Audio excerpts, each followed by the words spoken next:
Ndugu yangu, mbona unaonekana kama una mawazo sana hivi? Mungu mimi nimemkosea nini?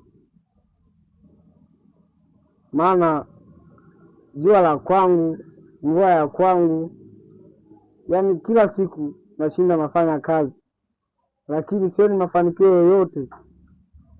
Lakini nikitazama wenzangu, wao wanaendelea, wanafanikiwa, lakini mimi pesa ninayoipata katika kazi zangu ni pesa ya kula. Kila siku naingia kazini, nafanya kazi siku kutwa kuanzia asubuhi mpaka jioni, lakini pesa ninayopata ni ya kula tu.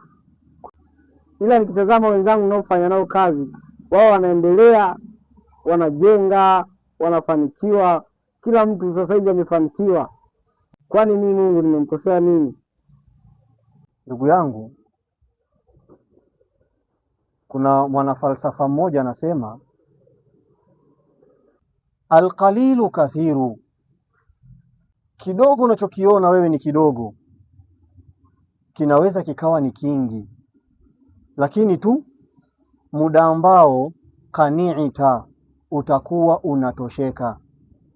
Yaani kama moyo wako ni mkinaifu, unaridhika na kile unachokipata, hicho kidogo unachokipata kitaonekana ni kingi sana.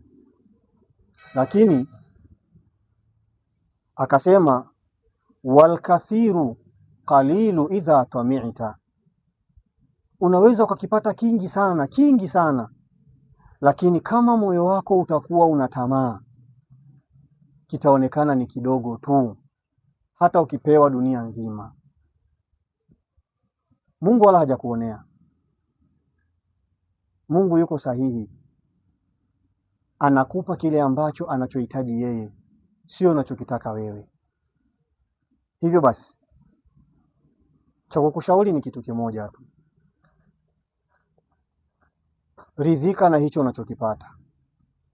Ufanye moyo wako usiwe una tamaa, ukinaifu kwa hicho unachokipata, japo ni kidogo kwenye macho yako, lakini ufanye moyo wako ukione ni kikubwa. Nadhani utakuwa umenielewa. Hivyo basi, unaweza ukaingia ndani. Nimepika viazi vitatu, kula viazi viwili, hicho kimoja utaniachia mimi nitafuturu jioni. أقربوه وكأن القوم قد قاموا فقالوا أدركوه سائلوه كلموه حركوه لقنوه فإذا استيأس منه